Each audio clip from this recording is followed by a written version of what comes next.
ओम नमो भगवते वासुदेवाय नमः।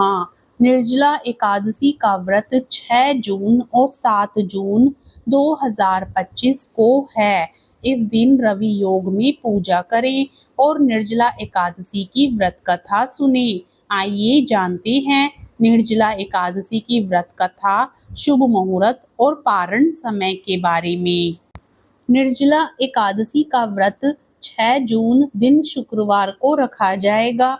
इस दिन गृहस्थ लोगों को निर्जला एकादशी व्रत रखना है, जबकि वैष्णव लोग निर्जला एकादशी व्रत 7 जून को रखेंगे। इस बार निर्जला एकादशी के दिन 6 जून को रवि योग बन रहा है।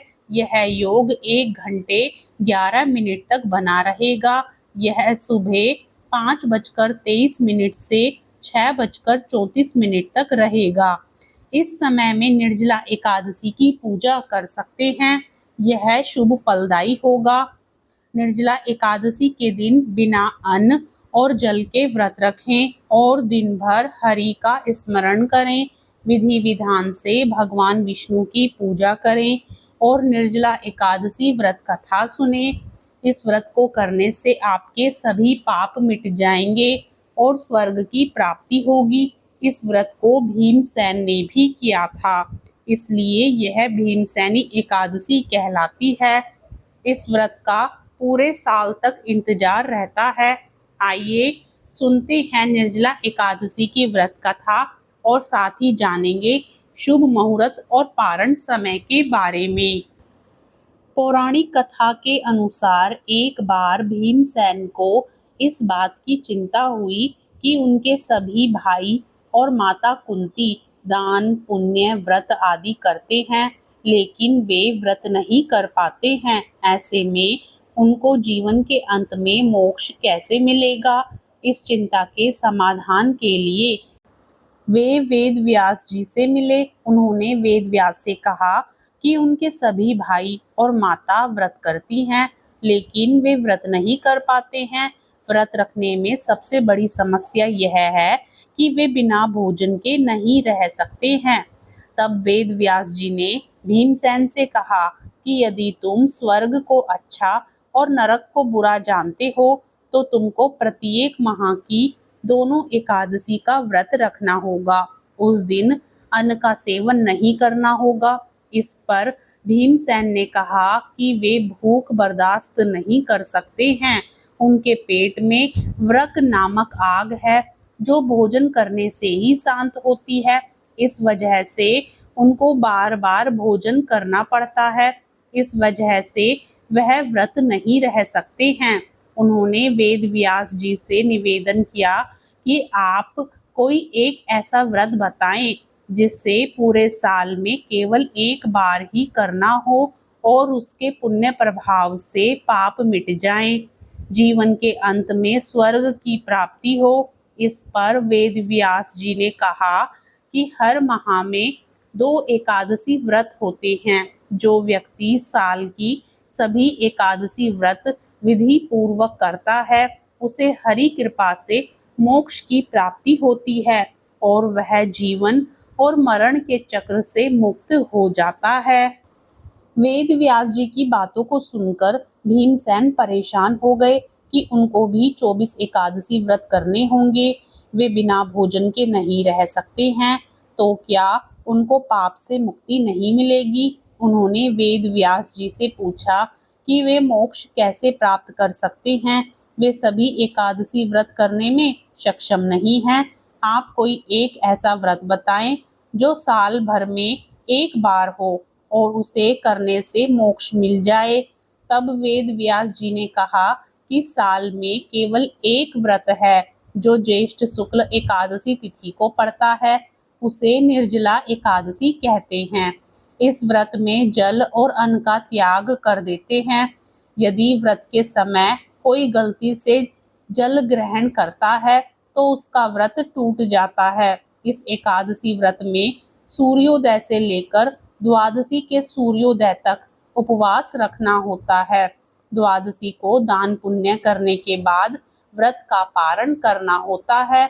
जो व्यक्ति यह व्रत करने में सफल होता है, उसे साल की सभी एकादशी व्रत का पुण्य प्राप्त होता है। उसके पाप मिट जाते हैं और मोक्ष मिल जाता है। व्यास जी की बातों को सुनकर भीम खुश हो गए। उन्होंने उनके सुझाव के अनुसार ही निर्जला एकादशी का व्रत रखा और भगवान विष्णु की पूजा की। द्वादशी को दान पुण्य करके पारण किया। इस व्रत पुण्य से उनके सभी पाप खत्म हो गए और अंत में उनको स्वर्ग की प्राप्ति हुई।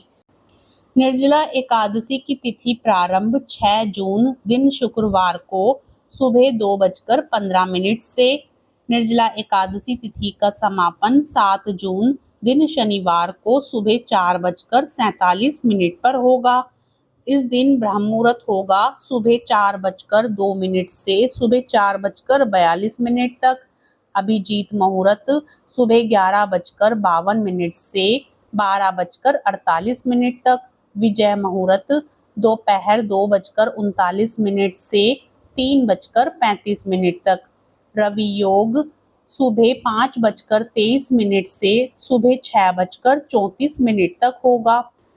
निर्जला एकादशी पारण 2025 अगले दिन यानी द्वादशी तिथि में किया जाएगा।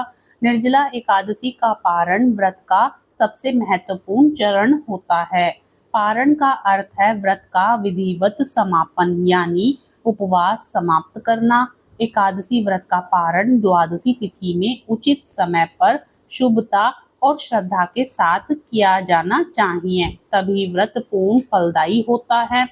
शास्त्रों के अनुसार अगर व्रत का पारण द्वादशी तिथि में सही समय पर नहीं किया गया तो व्रत अधूरा और निष्फल माना जाता है। भगवान विष्णु स्वयं कहते हैं कि द्वादशी को समय पर पारण न करने से पुण्य नष्ट हो जाता है। पारण से व्रती को व्रत का पूर्ण फल, पुण्य और आशीर्वाद प्राप्त होता है। द्वादशी तिथि प्रारंभ होगी 6 जून की शाम 6:33 से और व्रत का पारण 7 जून को सुबह 6 बजे से दोपहर 1:30 तक किया जा सकता है। पारण द्वादशी के दिन सूर्योदय के बाद करना चाहिए। ज्येष्ठ मास के शुक्ल पक्ष की द्वादशी तिथि को निर्जला एकादशी तिथि का पारण किया जाएगा और यह शुभ तिथि 7 जून दिन शनिवार को है। द्वादशी तिथि को प्रातः स्नान कर शुद्ध वस्त्र धारण करें और भगवान विष्णु को प्रणाम करके पारण की भावना करें। भगवान विष्णु और माता लक्ष्मी की विधिवत रूप से पूजा अर्चना करें और पीले फूल, तुलसी पत्र, चंदन, अक्षत, जल अर्पित करें। इसके बाद भगवान विष्णु को फल, दूध, मिष्ठान और तुलसी पत्र सहित भोग लगाएं। फिर तुलसी माला के साथ ओम नमो भगवते वासुदेवाय मंत्र का 108 बार जप करें और विष्णु सहस्त्रनाम और कनकधारा स्रोत का पाठ करें। अंत में भगवान विष्णु और माता लक्ष्मी की आरती करें और प्रणाम करें। भगवान से कहें कि हे ईश्वर, हे परमात्मा, अगर व्रत में मुझसे जो भी गलती हुई हो उसको क्षमा करें और मेरे व्रत को स्वीकार करें। निर्जला एकादशी के पारण में दान करने का महत्व है, इसलिए इस दिन किसी ब्राह्मण या जरूरतमंद को जल, अन्न, वस्त्र, पंखा, छाता, शक्कर, दक्षिणा आदि का दान करें। विशेषकर एक जल से भरा हुआ कलश इस व्रत में दान करने की परंपरा है। भगवान विष्णु और माता लक्ष्मी का ध्यान व जप करके प्रभु के सामने ही ओम विष्णवे नमः मंत्र का जप करते हुए तुलसी दल मुख में रख लें। इसके बाद आप गंगा जल पी सकते हैं। पारण के बाद हमेशा सात्विक और पवित्र भोजन ही करना चाहिए। जानकारी पसंद आई हो तो वीडियो को लाइक करें, अपने मित्रगणों में शेयर करें। कमेंट बॉक्स में एकादशी माता की जय लिखने के साथ ही चैनल को सब्सक्राइब भी जरूर करें।